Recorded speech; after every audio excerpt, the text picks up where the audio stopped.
امریکہ ایران مذاکرات کے نتائج سامنے آنے لگے۔ ایران پر سے تیل کی پابندیاں ختم، کچھ منجمد اثاثے جاری، ناکہ بندی بھی اٹھا لی گئی۔ امریکہ نے ایرانی تیل کی فروخت کا لائسنس جاری کر دیا۔ ایران 21 اگست تک عالمی منڈی میں برآمدات کر سکے گا۔ ادائیگیاں امریکی ڈالر میں ممکن ہوں گی۔ امریکہ میں بھی ایرانی تیل کی برآمد کی اجازت دے دی گئی۔ شمالی کوریا اور کیوبا کو فروخت پر پابندی برقرار رہے گی۔ ماہرین کے مطابق اس فیصلے سے عالمی منڈی میں تیل سستا ہوگا۔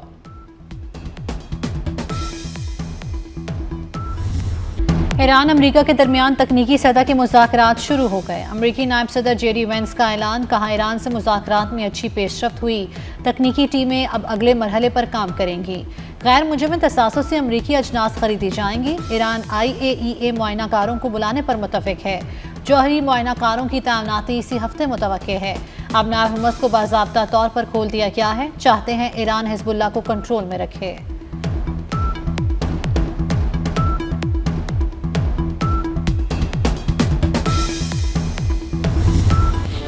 ایرانی وزیر خارجہ عباس عراقچی کا پاکستان اور قطر کو خراج تحسین، کہتے ہیں ایران کو کچھ منجمد اثاثے جاری کر دیے گئے، تیل اور پیٹروکیمیکل کی برآمدات پر پابندیاں ختم، ناکہ بندی اٹھا لی گئی، حزب اللہ کے خلاف کارروائی نہیں ہوگی۔ ترجمان ایرانی وزارت خارجہ اسماعیل بقائی نے کہا کہ اسلام آباد مفاہمتی یادداشت کا مؤثر نفاذ ہوگا، تکنیکی ٹیمیں اپنا کام جاری رکھیں گی۔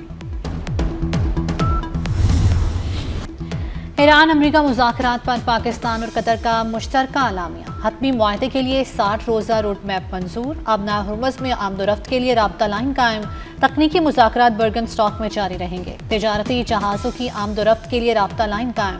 لبنان سیز فائر پر عمل کے لیے سیل بنانے پر اتفاق، ڈی کنفلکشن سیل میں 40 ممالک شامل ہوں گے۔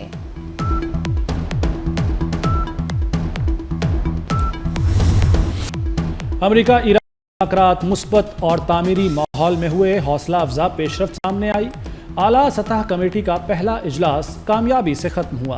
وزیر اعظم شہباز شریف کا ایکس پر پیغام، کہا پاکستان پرامن اور دیرپا حل چاہتا ہے، مکالمہ اور سفارتکاری میں کردار جاری رکھیں گے۔ وزیر اعظم کا فیلڈ مارشل کو خصوصی خراج تحسین، کہا سید عاصم منیر کی لگن، عزم اور ثابت قدمی قابل ستائش ہے۔ وزیر اعظم نے وزیر داخلہ محسن نقوی کی خدمات کو بھی سراہا۔ اسلام آباد سے تہران اور واشنگٹن تک پل کا کردار، وزیر داخلہ محسن نقوی کی خاموش سفارتکاری اور رابطوں کی بے مثال زنجیر نے امریکہ اور ایران کو ایک پیج پر لا کھڑا کیا۔ محسن نقوی نے عالمی امن کے محاذ پر کامیابی کے جھنڈے گاڑ دیے۔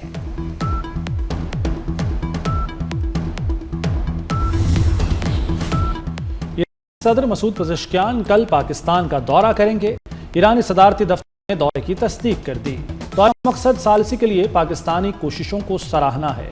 مسعود پزشکیان شہباز شریف کا شکریہ ادا کریں گے۔ ایرانی صدر کی سول اور فوجی قیادت سے ملاقات کا بھی امکان ہے۔ قطری وزیر اعظم شیخ محمد بن عبد الرحمان کا پاکستان کو خراج تحسین، ایران امریکہ ڈیل کے لیے پاکستان کی کوششوں کو سراہا۔ قطری وزیر اعظم نے خطے کے دیگر ملکوں کی بھی تعریف کی، کہا مفاہمتی یادداشت جنگ کے خاتمے کی بنیاد ہے، مذاکرات اور علاقائی سلامتی امور پر پیش رفت ممکن قرار دی گئی۔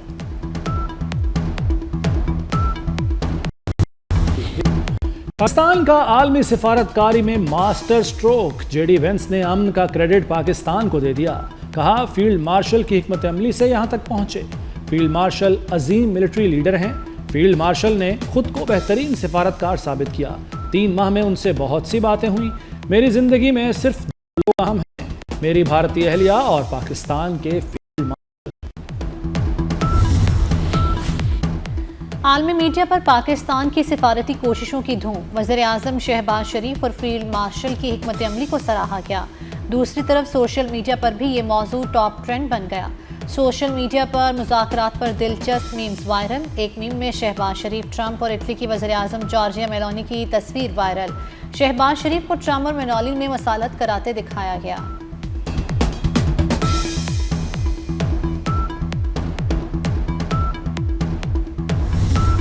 برطانیہ میں سیاسی بحران، وزیر اعظم کیئر سٹارمر مستعفی، لیبر پارٹی کی قیادت بھی چھوڑ دی۔ کیئر سٹارمر مستعفی ہونے والے برطانیہ کے 7ویں وزیر اعظم بن گئے۔ سٹارمر کا اقتدار کی منتقلی تک عہدے پر برقرار رہنے کا اعلان۔ مینچسٹر کے نومنتخب رکن ایڈی برہام نئے پارٹی سربراہ اور وزیر اعظم کے امیدوار ہوں گے۔ امریکہ اور ایران کا دباؤ کام کر گیا۔ اسرائیل جنوبی لبنان سے انخلا پر آمادہ۔ اسرائیلی میڈیا کے مطابق صہیونی فوج بلو لائن سے پیچھے ہٹے گی اور زیر قبضہ علاقے لبنانی فوج کے حوالے کیے جائیں گے۔ انخلا کے مقامات کا تعین مذاکرات کے ذریعے کیا جائے گا۔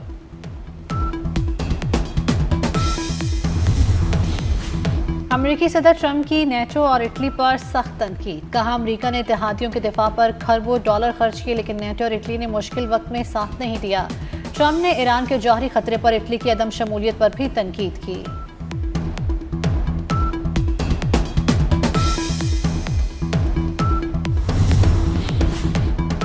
چین نے 10 امریکی فوجی کمپنیوں پر پابندی عائد کر دی۔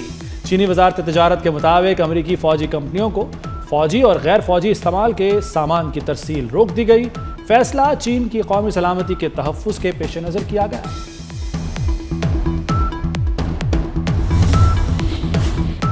عالمی منڈی میں تیل کی قیمتوں میں کمی کا سلسلہ جاری۔ برنٹ خام تیل کی فی بیرل قیمت میں $1 سے زائد کی کمی۔ برنٹ خام تیل کی فی بیرل قیمت $79 ہو گئے۔ WTI $75 فی بیرل پر آ گیا۔ مربن آئل کی قیمت $73 فی بیرل ہو گئی۔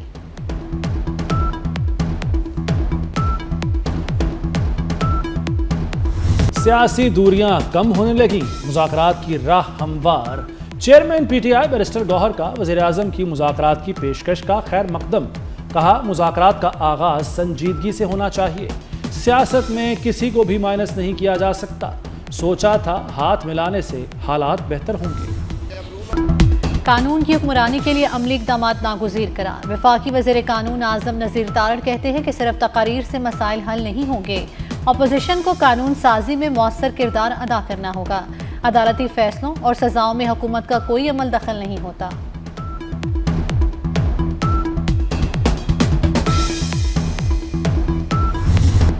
بھارت کی جانب سے پانی روکنے کی کوشش ایکٹ آف وار تصور ہوگی۔ وفاقی وزیر رانا تنویر نے دشمن پر واضح کر دیا۔ کہا حکومت نے زرعی شعبے میں اہم اقدامات کیے ہیں۔ فوڈ سپلائی اور قیمتیں مستحکم رکھی گئیں۔ پنجاب میں کسانوں کے لیے ٹریکٹر سبسڈی، فری ٹریکٹرز، کسان کارڈ اور قرض اسکیمیں جاری ہیں۔ سندھ میں بھی اربوں روپے کی سبسڈی دی گئی ہے۔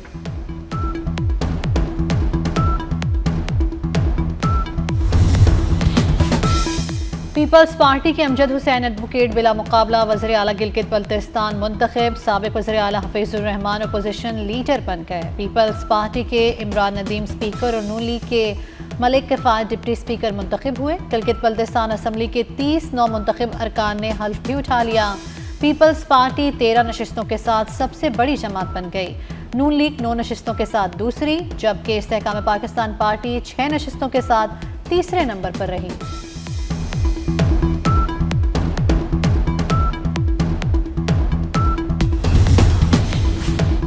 بلاول بھٹو اور عبدالعلیم خان میں رابطہ۔ گلگت بلتستان میں سیاسی تعاون پر پیش رفت۔ علیم خان نے جی بی میں مل کر حکومت بنانے کی بلاول کی پیشکش قبول کر لی۔ اون چودھری کے مطابق استحکام پاکستان پارٹی صوبائی کابینہ کا حصہ بنے گی۔ بابا فرید رحمۃ اللہ علیہ کے عرس کی تقریبات جاری۔ بہشتی دروازہ زائرین کے لیے کھول دیا گیا۔ پاک پتن میں عرس کے موقع پر سیکیورٹی کے سخت انتظامات کیے گئے ہیں۔